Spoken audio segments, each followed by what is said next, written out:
Hi, I'm George Nordhaus, and today I have an old friend and somebody that you know too, Roger Sitkins, on the phone. Roger writes. You see his stuff all over everywhere. He was an agent way back in the in hinterlands and in Michigan, and then he came down. He became a consultant, and he was one of the top consultants in the country. Maybe between him and Gary Holgate, his partners at the time, I mean, they were the consultants that everybody used and have. And eventually he started something called Sitkins International. You've probably heard about it. You can contact him. I'll give you a contact at the end, as usual.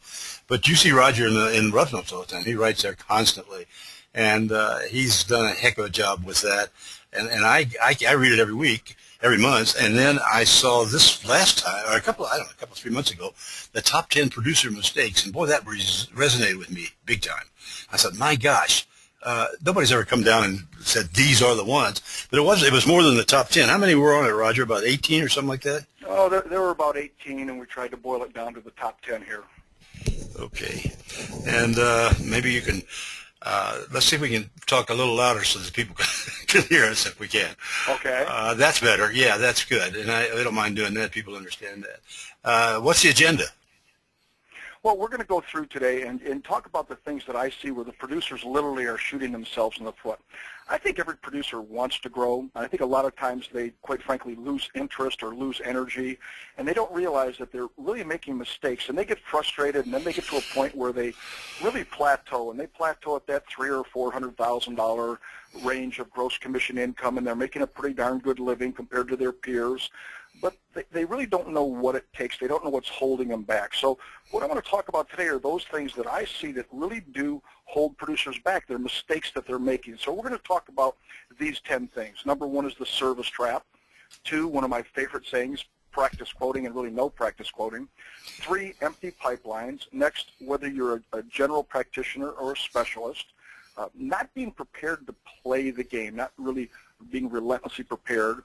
Thinking that every account is a great account, lack of differentiation, poor relationship management, relationships are still important, no client plans, and then maybe the largest one in all of them is a lack of accountability.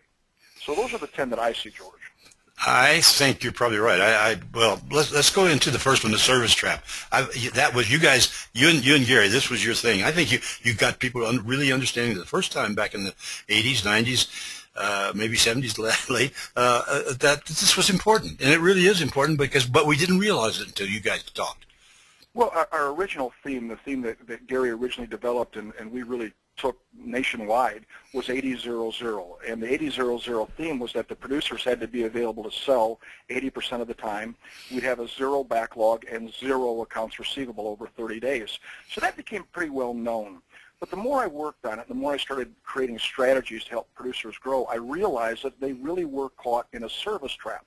You know, they are supposed to be salespeople, but the reality is they spend more time servicing than they do selling and renewing. So the question here on the handout is, are you a part-time or a full-time producer? Well, a full-time producer spends 80% of their time in sales and sales-related activities. Sales-related activities we see are, number 1, of course, selling. Number 2, the renewal process, we call the continuation process. 3, relationship management. And 4, pipeline building. But for most producers, they spend the majority of their time in service issues. They're really caught in service. And really what happens is they're hiding behind activities, and they never demand results of themselves. I can't tell you how many times I hear producers, and they'll be at a seminar. I gave a seminar just last week here in the Fort Myers, Florida area, which is unusual. I didn't have to get on an airplane. But at the break, all the producers ran out, and they were on their cell phones going, do you have anything for me? Is there anything going on? And they're really asking for activities, and they're not doing those things that really get them results. And I think one of the things the producer has to understand, it's the agency that provides the service, not the agent. And I think it's a crucial point here, because all the time the producers go, call me, I give great service, I do this, I do that. Well, you're a lone wolf there, you're standing alone. It is the agency that provides the service that frees up the producer to go out and produce more. And one of the themes that we really push at our producer training camps is that as a producer, you never receive 100% of the commission on your book of business. And of course, if anybody was paying that, they'd have every producer in the world. Well, why is it they don't get 100% of the commission? Because they have outsourced the service. You know, outsource is such a big word now. They have outsourced service to the agency, and that's why they only get 30 or 40% new and 25 or 30% renewal, because they have outsourced service. And so that's a good thing. Service. That's a good thing, isn't it? Yeah, no, I was saying that's a good thing, isn't it? That they outsource service.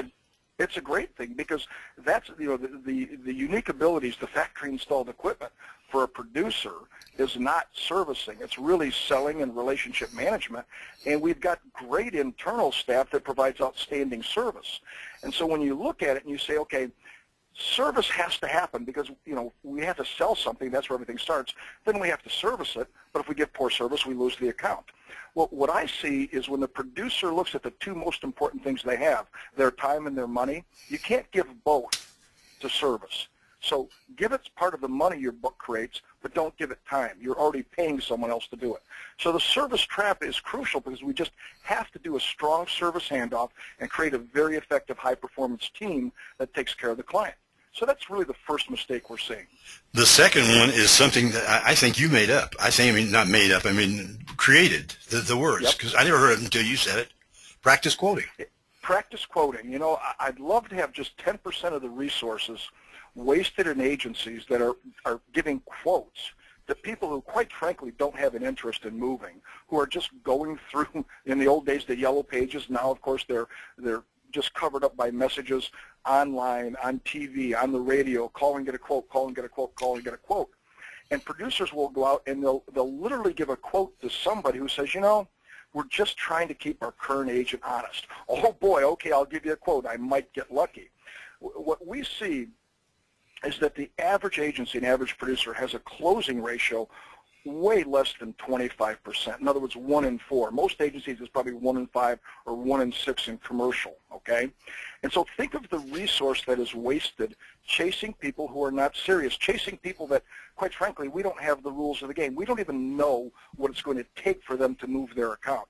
Our definition of practice quoting, the art of providing a quote to an unqualified prospect in order to get the incumbent agency to lower their price while retaining the account.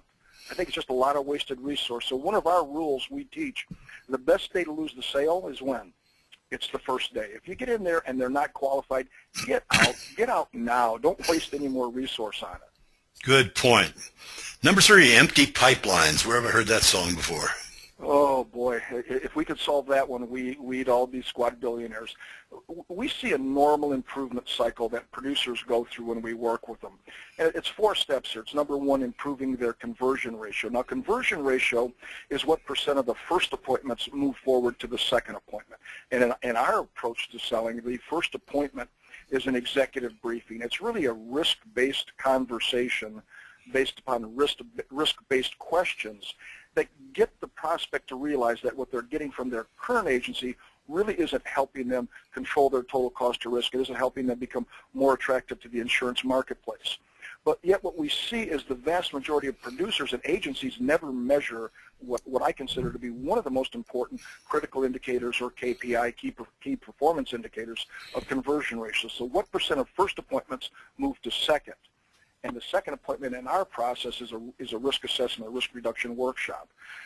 Second thing they improve is closing ratio. Of those people that go through the whole process, what % of them say yes versus what % say no? So we get our first 2 things, conversion ratio, closing ratio. Then we work on revenue per relationship. You may not know this, George, but I remember back the first time I ever saw you speak. It was in San Francisco at a IMMS convention, and you stood up there and you said the size of your book of business and the size of your agency will be directly tied to the size of your average account. And boy, did that stick with me. The revenue per relationship has got to constantly grow. We've got to continue to raise the bar on the size of account we personally sell and the size of account we personally are qualified to handle. If you think of it logically, if I've got a great conversion rate, a great closing rate, great revenue per sale, then the only thing I have to worry about is my quantity and quality of at-bats. And that's what it really boils down to. And something I think about a lot, think about the best life insurance sales managers. My dad was a life insurance guy. He worked with John Hancock for 32 years. And some of my best friends in the business are life insurance guys by nature. And I think of one of my friends who took a MetLife office from almost last in the country to first in the country 3 years in a row. And I asked him, what did you do? He said, well, we had to have appointments. I said, well, okay, I understand that. How did you make it happen? He said, it's pretty simple. If you were a producer working for me, you could not leave the office on Friday until you had 15 appointments booked for the following week. I said, well, how did you know that? He said, I stayed there, and they had to show me their calendar. Now, again, this is a number of years ago, but I said, you'd stay there? He said, yeah. And I said, well, first of all, why 15? He said, well, we knew that if we booked 15 appointments, 10 of them would happen, 6 of the people would want to move forward, and we'd make 3 sales. So as long as they had 10 lined up, we'd have a pretty good week and month and quarter and year. And he said it was just a numbers game for us. And I said, well, how late did you ever stay? He said, the latest I ever stayed was 11 o'clock one evening waiting for one of my young guys to fill it up. Well, the bottom line is that we've got to get quantity, which is very important, and then, of course, more importantly, quality of at-bats. We don't want an at-bat doing a practice quote. So in our perfect world, when we look at filling up the pipelines, we do what we call ROPE. And those of you that have read my stuff or seen me live know that I love acronyms. So ROPE, Referral Only Production Explosion. How do I get to the point that every account I work on is a referral, or even more importantly, it's an introduction? Well, because I'm constantly working on doing those things with my current clients and centers of influence that get me referrals and get me introductions so that my pipeline is always overflowing. George, we talked about no practice quoting just a second ago. Why is it that so many people practice quote? Why would a producer work on an account that their gut says, there's no way you're going to get this one. This guy's just using you. And, of course, the producer says, shut up, gut, I might get lucky on this one. Well, the reason a producer will work on an account they know they're not going to get, and by the way, your team knows it too when they go to the market with it, the reason they'll do it is because they have nothing better to do. So our overall teaching is how do we get to the point where our pipelines are overflowing, we have more opportunities than time, and we always have something better to do. So the pipelines are crucial to all of this. Okay, one more time on the ROPE. What's it stand for again? Referral Only Production Explosion. Ah, I love your acronyms. I see them all the time. I think you have more acronyms sometime. Never mind. Anyhow, the fourth mistake. Yeah, right. Mistake number 4 I like too is a general practitioner or specialist. Yeah, when I look at it, and we look at the producers that we work with that eventually go through our sales mastery program, and these people are all, either right at $1 million or certainly striving towards $1 million of revenue, and then looking for even a higher book of business.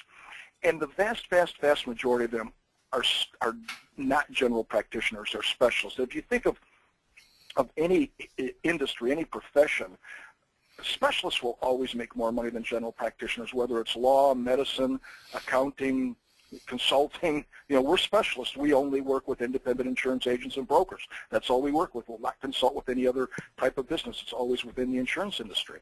So specialists will always make more money. Now, the key to specialty is that you have the industry knowledge. You can speak the language of your prospect. I mean, let's face it, if I'm a producer and I go into a restaurant account, and I've never called on one before, and someone says Ansel system, I say, what? What's an Ansel system? Guess what? I probably don't have a lot of knowledge. I have to be able to speak the language of the industry I'm working with. And certainly that's why we're such big proponents of the risk survey questionnaires, et cetera, that Rough Notes has in their producer online program. It's phenomenal, and yet most commercial accounts do not have a risk survey or risk assessment done. Boy, you talk about going in and making a difference, which we'll talk about a little bit later. So specialists know the business. They know the risk factors. They know the emerging risk that's going to face that type of business. And they truly have an attitude that, you know what, insurance is one of the solutions we have. It's not the only solution. And unfortunately, George, for most general practitioner type producers who, they're still going to do okay, but they'll never do great, and they'll probably never get to financial freedom. Most of them, all they come in and talk about is insurance. And where we get our people positioned is, look, insurance is one of our solutions. It's not our only solution. We're going to help you deal with risk, okay? So what are the tools that the producer has that helps them deal with risk, helps them deal with controlling total cost of risk, helps them have discussions with the prospect that says, there are different types of risk. There's strategic risk, hazard risk, and business risk. And then when we look at risk, how do we identify it, quantify it, prioritize it? Well, if you're a specialist, you can have that sort of a discussion versus being someone who's a general practitioner and says, hi, nice to see you. Let's take a look at your policies. I'll copy them. I'll give you a quote, and I'll pray that maybe you like what I did for you. Just a totally different game. I really like that. As I'm listening to this, Roger, incidentally, you haven't lost a thing in all these years. You still got it, boy. And I love to hear you talk. But as we're talking about this, I want to remind people this stuff is masterful stuff. This is all give it to every producer. I mean, we're not finished, but I just want you to think about that now. Every producer in your agency should hear this. Make sure they do. I mean, it's just that good of stuff. This is all archived on Rough Notes homepage, roughnotes.com. You can see it there, but get them on this thing, because this is gut level stuff, Roger, and I'm loving it. What about number 5? Thanks, George. Number 5. Number five is kind of a good one here. If we can get this page to work. Sometimes the computers don't want to work the way we want them to. Yeah. Well, I know that, yeah. Maybe go back a little bit and maybe forward. It'll do that maybe sometime, too. Does that? Nah, sometimes it's just locked up here. Hold on. Yeah. Unfortunately, I'm going to have to escape here, and we'll come right back. Yeah, well, we can do that. And while Roger's doing that, he'll get that other back on. That happens a lot. Here it is, Roger. You're pretty good at that. You had it there. Well, sometimes. Yeah, okay. Not prepared to play. There you go. Okay. All right, so mistake number 5, not being prepared to play. I'm amazed at how many times producers will go in and blow an opportunity. I firmly believe that every opportunity, every event deserves your very best. So no matter when you're out there, you have got to be prepared. And by the way, it shows. We've all had salespeople call on us that are just not prepared to play the game whatsoever. And a big part of it is just they're not willing to practice. They just don't practice anything. They don't practice their skills. They don't practice asking for referrals. They don't practice dealing with objections. They don't practice their rehearsals, their presentations. And it's really amazing when we talk about practice. Most of them will go out and practice their golf game or their tennis game or whatever, but they won't practice that, which really gets them their career, gets them their money, gets them towards financial freedom. And we say there are normally 2 or 3 types of practice: low risk, medium risk, and high risk practice. Well, low-risk practice is when you're in the office and, quite frankly, you're just practicing asking questions or, again, practicing presentations, doing a presentation rehearsal in front of your peers. Medium-risk practice is when you've got something new you're doing, like in our case when people move towards the risk reduction approach and they're going out and installing the risk reduction approach with their existing clients. That's medium-risk practice. High-risk practice is when you're going out in front of a brand-new prospect, a targeted account, and you've never tried anything new or different. You're not prepared to meet with them at all, and you blow it. Now, most people don't like low-risk practice. They do more high-risk than low-risk. The reason they don't like low-risk, and we'll say, do you film yourself? Oh, no, I wouldn't want to film myself. Do you ever record yourself on the phone? Oh, no. I think we can all remember the first time we ever heard our voice or saw ourselves on video and say, God, do I sound like that? Do I really look like that? Yeah, you do. And when I ask them, I said, why aren't you willing to practice in front of your peers? Well, I always hear some variation of, you know what, I just don't want to look stupid.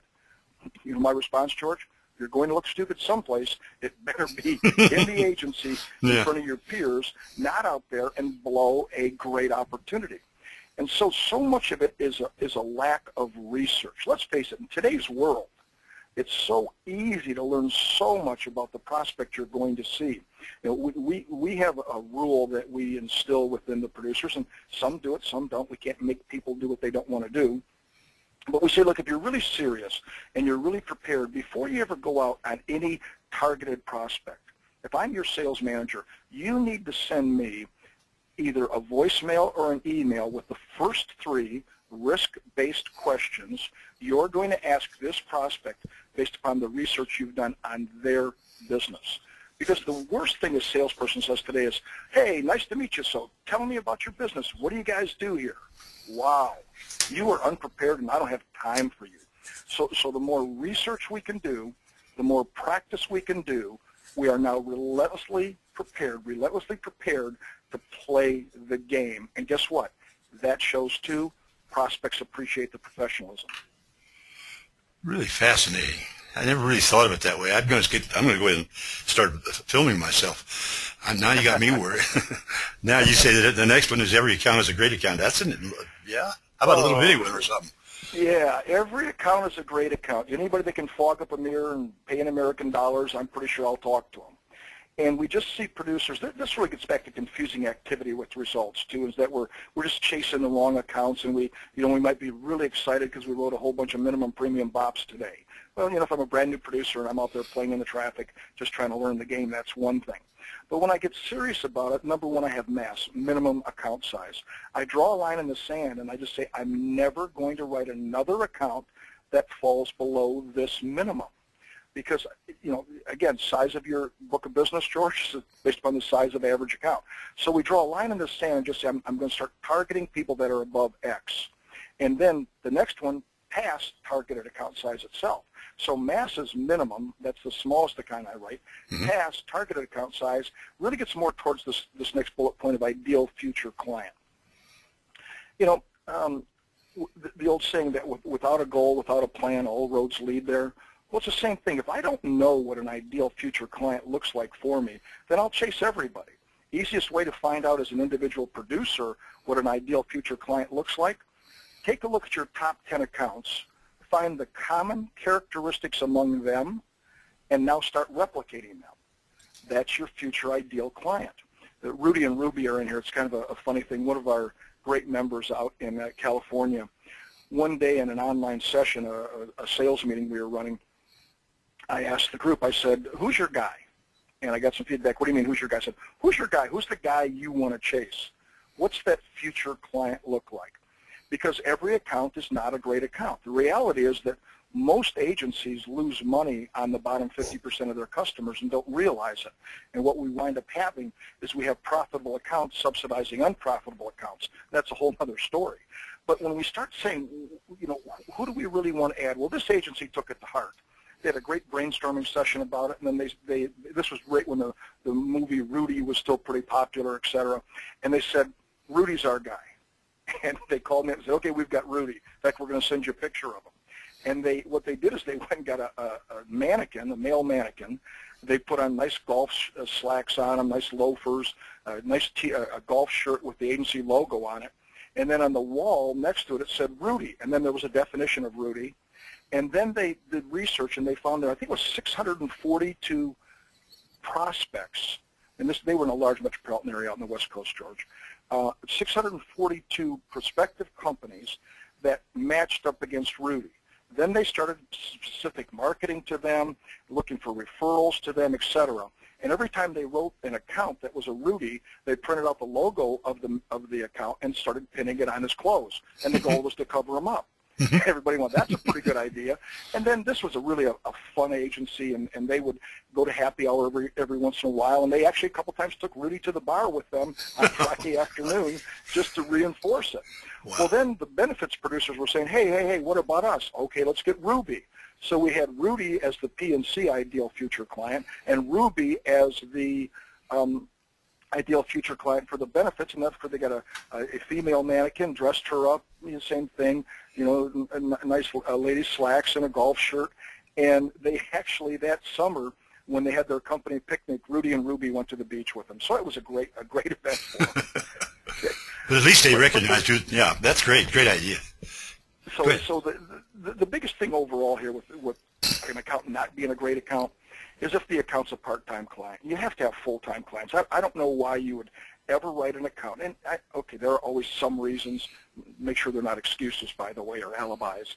But the reality is a future client is a full-time client. We write everything for them because we absolutely know that it's the number one exit barrier we can have with a customer that drives retention is to have all of their business, period. And that's commercial, it's benefits, it's life and financial services if you do it, it's VIP personal lines. But just think of the dollars. Gosh, George, you and I have been talking about this for a million years. The dollars that are sitting there where producers just don't have the full account or the agency doesn't have it. It's crazy. Well, I'm working on something on that, Roger. I'll talk about that at another few places, but you're totally right. That point alone has motivated me to do a lot of thinking and a lot of new creativity. But be warned, I'm coming out. Okay. Next one is lack of differentiation. Amen, brother. Boy, mistake number 7. They're all the same. And in fact, how many times have we all heard this? Oh, you insurance guys are all the same. Yeah, if you want to take a look at my account, go ahead. And like I said earlier, yeah, we're trying to keep our current agent honest. We quote it every 2 to 3 years, et cetera. And that really is the old way of selling. And I mentioned it briefly earlier, but the old way of selling is look, copy, quote, and pray. I'm going to look at your policies. I'm going to copy your policies. I'm going to quote your policies. I'm going to pray I've got a price that you like. And oh, by the way, it's followed by begging because you won't return my call. Okay? So that's the old way, and it really is hysterical activity on the way to the grave as far as I'm concerned. Will you still do okay? You know, you used to, but the old saying, if you always do what you always did, you'll always get what you always got. I think in today's world, you're going to get a lot less if you keep selling the old way because there's a whole bunch of people that are now selling the new way. And we believe the new way is much more of a challenger model. It's much more of dealing with risk. Again, our selling system, as I mentioned, is all about how do you control your total cost of risk? How do you look more attractive to the insurance marketplace? How do you deal with emerging risk in your business? So the new way of selling is, number one, based upon a ton of research where you're identifying the future ideal client. You research the marketplace. You know the ones that fit that profile. You then contact them, and our goal for the first appointment is we want to see them off season. We want to see them around the 6-month anniversary of their current account to go in and do an executive briefing and have that risk-based conversation with them. It's not a presentation. It's a conversation about risk and how what you do is different, not only what you do, how you do it, and why you do it. And then if they agree to move forward that it's so different than what they've heard before, then we'll go in and do the risk reduction workshop, a risk assessment, and then finally we'll come back and present a risk reduction plan. But again, it's about being different. And here's a litmus test, okay? You're dealing with a prospect that you've never met them before, and you come in and you're having a conversation with them, and you tell them your story, how you're different. If you don't hear from the prospect something along the lines of, wow, no one's ever asked me that question before. Wow, I've never heard anything like that before. Wow, I didn't know I could help to control my total cost of risk. Wow, I didn't realize that insurance is just one of the parts of total cost of risk, not the major part of it. If they're not hearing wows, George, they're still doing it the old way. So when I look at it, I say, well, if you can't tell your story in 30 seconds or less, then you probably sound like everybody else, which means you've got a ton of competition. So if someone says to you at a cocktail party or a networking event or whatever, hey, what do you do? And you say, I'm in the insurance business. Well, it's a great way to end a conversation if you don't like the person you've just run into. By the way, as I mentioned, I'm in the insurance business, and they leave. But if they say, what do you do? And you say, well, we have a very unique business model that we use. It's known as the risk reduction approach. It's designed to help our clients control their total cost of risk and become more attractive, and it focuses on risk assessment and risk plans. That's what we do. Well, that took me way less than 30 seconds to say, but I just basically used 3 key words there. Here's my model, here's what it's designed to do, and here's what it focuses on. If I can't tell my story in 30 seconds or less, I'm not unique. I sound like everybody else. I've got a ton of competition. So it really comes down to this point here. What's your unique selling approach, okay? What is it that you do that is so unique? And some people call it the unique selling proposition. It's the unique and appealing ideas and things that separate you from all other Me Too competitors. And let me repeat it, George, because I said it fast. It's the unique and appealing ideas and things that separate you from all of the Me Too competitors. So what's your story that makes you different? Because if you're not different, boy, do you have a lot of competition. Beautiful. I repeat, everybody who's listening to this, get every one of your producers to listen, because, boy, I'm learning a whole lot, Roger. I've heard you do this for 100 years, and I've learned about 5 or 6 things. I'm making my own notes as fast as I'm talking to you here. The well, 8th George, one, you know, what? Go ahead. At Sitkins, we've got to keep getting better, too. So. Well, I know you do, and we all do, obviously. The 8th one is interesting. I want to talk about that a little bit with you. Poor relationship management. What do you mean?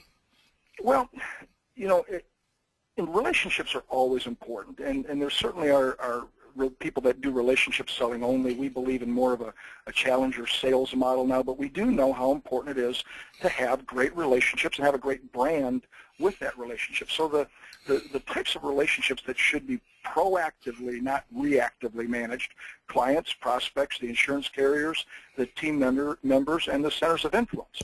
So with the clients, I think it's important we understand that there are different types of clients, that the 80-20 rule is real, that the top 20% of the customers are 80% of the revenue, the top 5% of the customers are 50% of the revenue.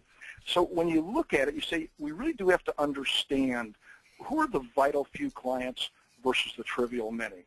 Vital few versus trivial many. Well, the vital few, the A's and B's, the top 20%, those are the ones that really, really need to be proactively managed. Because here's the really nice thing about it. You do a great job with them, you're probably going to get a referral and introduction. You could replicate them. Every agency out there, every producer out there, if you would just replicate the top 20% of your customers, you'd grow by 80%, but you'd only add 20% more customers. That's a pretty good deal if you ask me. That doesn't mean we don't take care of the C customers, the bottom 80, but we sure have to differentiate the level of service that we provide. Our prospects, this is one that, gets back to the empty pipelines. Every producer, again, should know what a future ideal client looks like, and they should have a top 20 prospect list that they're working on. Who are the top 20 people you're going to be marketing to this year at a minimum? I remember one time, probably 10 or 15 years ago now, I was giving a seminar, and I asked the audience, I said, who are your best prospects? And some producer right in the front row said, I don't know, they haven't called me yet. That's a little bit more reactive, waiting for the phone to ring, answering it by the third ring. So we've got to do everything we can to get the prospects to do our drip campaign, do our social media, get them signed up to our blogs, and keep dripping them so that we truly become the logical next choice. Because my attitude is that every great account will eventually move. When they move, I'm going to be positioned as the person they're going to talk to. Our next one, the insurance carriers. My gosh, I can't talk about this one enough. We could probably do a whole session on this. Anybody that's listening, and there'll be a lot of them that used to be underwriters, and there may be even some company underwriters listening to this also. Well, one of the things, in fact, I just asked this yesterday with the group I was with. There were 10 people in a planning session with me, and 3 of them were ex-underwriters. And I asked the question, I said, when you were an underwriter, did you make a value decision on the submission you just received based upon the name of the agency and the producer? And they said, oh, yeah. And that's the real world, that every underwriter, the minute they see your name or your agency's name, they make a value decision based upon past experiences. That's your brand, the clear, powerful thoughts that exist in someone's mind for you. So one of the most important things we've got to do is know our carriers very well, meet with them on a regular basis, and we believe you have to have a process in place we call TOSS, T-O-S-S, what a surprise, another acronym, the top of the stack submission. What do we have to do to have the very best submissions with our carriers so that when they see our name, they say, this one's going to be complete and accurate, it's going to be in a class of business that we want, and it's going to have a real high closing ratio because this agency does a great job. Well, if we're not doing that, then our submissions and our stuff gets lumped in with everybody else. We've got to manage those relationships. Our team members, well, it's crucial. Like we said earlier, we can't get stuck in the service trap, but we've got to have great team members. So we believe in creating high-performance teams within the agency of the sales and service people working together. And as a salesperson, boy, you talk about where in relationships it's about deposits and withdrawals. George, I see way too often that the producers are expecting withdrawals without ever making deposits with their people. You know what? They've got a tough job. They have to sit there. They can't leave. I always love this one. I mean, let's face it, as a producer, if we get a little frustrated and things aren't going our way and we're kind of having a bad day, what do? We have an appointment, and we leave. Everybody goes, what is? And I'm going on an appointment. No, you're not. You're just getting out of the office. Your service team can't do that. So you've got to make sure that you truly have a high-performance team, that you're formally meeting, we believe, on Monday morning for a debrief of last week and a pre-brief of this week. And then you've got to leave them alone and let them do their job. Stop interrupting them. Stop calling them during the day and saying, hey, do you have anything for me? If I had something for you, I'd send you a text or an email. No, I don't. Stop interrupting me. Good point. And then finally, the centers of influence. In our perfect world, every producer has 10 centers of influence that are really name people, target people in specific industries. They're trusted advisors to other type of people we want to connect with. And we believe that if you're serious about this, you're going to go out and do something with them. And every time I ask producers this question, probably 90 to 95% of the time I hear the same response.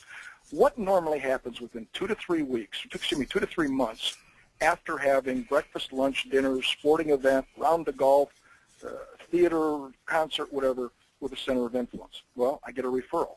Gee, you wouldn't want to do that on a regular basis, would you?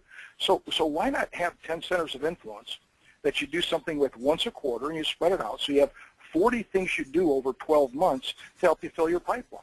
But most people just don't take care of their centers of influence. And then the big thing, George, is they don't thank them.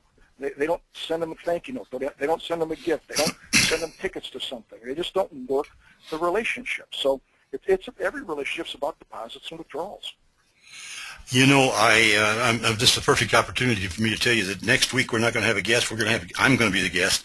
I've been working on something because I've come to the conclusion that when you and Scott Addis and some of the other top people who have been on Monday morning and I continue to work with have convinced me, and this is going to get your attention, Roger. The name of my presentation next week is going to be the 2 biggest threats to independent insurance agents. One is, in my opinion, commoditization. Now, you're going to slip when I tell you what the other one is, relationships. That's a big threat. And I'm going to leave it right there. Just enough said. Let's go to the last 2 things here. And then pay attention for next week, guys, because I'm using some of Roger's thoughts here, but building on them. Go ahead. Okay. Well, mistake number 9 is no client plans. By that, I mean, all they really do is they go out there and they do insurance. Insurance is just one of the solutions you provide. But if the only thing you go in and talk about, the only thing you know, the only thing you understand is insurance, well, then you're commoditized, George. You're selling a commodity. You're a vendor of a commodity, and vendors' decisions are based upon price only versus being a trusted advisor who absolutely advises and puts together a plan. A lot of us will remember the old what was the thing, Fantasy Island, deplane. Well, this is the plan, the plan. Do you have a written plan in place with your clients that says these are the things we will be doing for you during the next 12 months based upon our assessment that will help you deal with risk? Wow. And we know the plan works when we can say, do we have an actual annual service calendar in place for the top 20% of our clients? This doesn't mean you do something every month. This just means that if there are 3 things or 4 things or 5 things that you're going to provide, whether it's wellness programs, safety programs, employee engagement, disaster recovery, whatever it may be, that you have a plan in place. Because the nice thing about having the plan, saying this is what we're going to do, get the client to agree that's what they want, then it's pretty easy to do a stewardship report. This is what we said we were going to do. This is what we did. This is how it positively impacted your client, your account, your business. And it really comes down to knowing their business better, studying their business, again, becoming a specialist. And I forgot to mention we talked about specialists. Some of the people listening are in smaller communities where you just can't take one specialty. Well, then have 3 or 4, but just don't be the general practitioner. So when we know the business, we put together a plan. And the one thing that we absolutely stress is that every plan you have with your client is a 3-year plan. The insurance we know we have to deal with every year, but we're always looking out 3 years, because if you do a good job of risk assessment, you're going to have more items to deal with the client than you can possibly get done in 1 year than they can possibly deal with in a year. So we always want our clients in a 3-year rolling plan. Mm-hmm. I got you. And then the service calendar, I like that idea too. It's crucial. What is it? I mean, just a regular calendar that we Yeah, we just put together a schedule, whether it's a spreadsheet or we just say these are the things we'll do and here's the month we're going to do. It's really an action plan. Oh, okay. All right, and your last one is lack of accountability. Lack of accountability. Boy, oh boy, I really believe that without accountability, everything fails. Well, maybe I should put the word fails in quote. I do know this, that without proper accountability, most people will never reach their potential. And that's a sad thing. I'll never forget one of the very first consulting jobs I ever did, an agency in White Plains, New York. And I walked in, and on on the bulletin board above the coffee machine, somebody had cut out of a magazine a little saying. Said the worst thing that can happen to an individual is to wake up at age 65, realize they've never reached their potential, and realize it's too late. Now, the reality is some people don't need accountability, okay? Most do, because I think left to our own accord, most of us will do the wrong things. So what we want to do is say, okay, how do we create a culture? And that's a key word here, George, a culture of accountability. Now, accountability itself is pretty simple. Did you do what you said you were going to do? And that's one of the biggest things we see lacking, is that people will, from a sales and management perspective, they'll deal with their producers, and they'll only talk about numbers. They don't talk about behaviors and strategies. Numbers are just the end result of behaviors and strategies. And it just drives me crazy when I hear a sales manager say to a producer, you better work on that closing ratio. Okay, I'll work on my closing ratio. Your pipeline's empty, get some more in there. Okay. No, hold me accountable to the behaviors and strategies. We define culture as the language, behaviors, and strategies that are normal in a firm. What do you talk about? What do you focus on? And then did you do what you said you were going to do? One of the big issues, because sales management is really a tough thing in an agency, and the smaller you are, the tougher it is. There was a white paper that came out by Reagan Consulting, I don't know, 8 months ago or whenever, maybe last year, but they talked about organic growth in agencies, and they said even in the best ones, only 15% of them have full-time sales management. So one of the things we see that works much better is accountability partners, where we get the producers to get in groups of 2 or 3, and they hold themselves accountable to each other, where they're saying, here's what I said I was going to do, here's what I did. It's almost like their own mastermind group. We see it work really well, George. I really like that too, and let's wrap it up, and then go ahead. Okay. Well, the summary. All too often, in a good way, people call and say, we just don't know if we're doing the right stuff in our agency. We just don't seem to be growing the way we want to. We don't seem to be getting the profit we need, and everybody knows that there's only 2 things that really matter for the agency owners, and that's growth and profit. You want to improve the value of your firm, you better have top-line revenue, net top-line revenue growth, and you better improve your operating profit, then you're worth a lot more money, because it does come down to value. There's something I was sharing with some people recently. You know what? Everybody eventually leaves their agency, whether they know they're going to or not, but everybody eventually leaves. Let's get a high value. So are you doing the right stuff in your agency? And as a producer, are you doing the right stuff? The answer is really simple. Are you getting the right results? See, if you're getting the right results, you're doing the right stuff. If you're not getting the right results, you're not doing the right stuff. So which ones of these mistakes have you been shooting yourself in the foot? Something that I firmly believe in is a concept of knowing versus guessing, and now a new one, knowing versus doing. Knowing versus guessing says that I know my KPIs, my key performance indicators, and more importantly, I know the behaviors and strategies that I have to change. So once I know those, then I have to do them. I mean, how many times have we all said, yeah, I know what to do. I know. And if you still have kids at home or whatever, and you say to your kids, hey, blah, blah, blah, and they go, yeah, I know. Well, everybody knows. Knowing is the easy part. It's quite frankly, knowing is very simple. Doing is the tough part. And I always say, you know what? It's your choice. I guess the good news or bad news in this business is that you'll do okay even if you don't do these things. But again, I don't think you get the financial freedom. I firmly believe you are where you are today as an individual producer based on choices you've made. And at the end of the career, you'll be where you'll be based on the choices you're willing to make and the things you're willing to do. So, George, those are the big mistakes I see. Well, I tell you what, my mind is racing like crazy because once again, every producer in every agency ought to hear this. This is the basic stuff of all times, and I congratulate you on being able to wrap it all up. There are 18 of these, and 16 or 18 or something in that article that you wrote for Rough Notes. Here's your contact information that they can go and to this. You got a lot of social networking stuff on there too, huh? And then yep. In the meantime, they can also go back to the email from which today's email, and there's a link to that Rough Notes article with those other ones in there.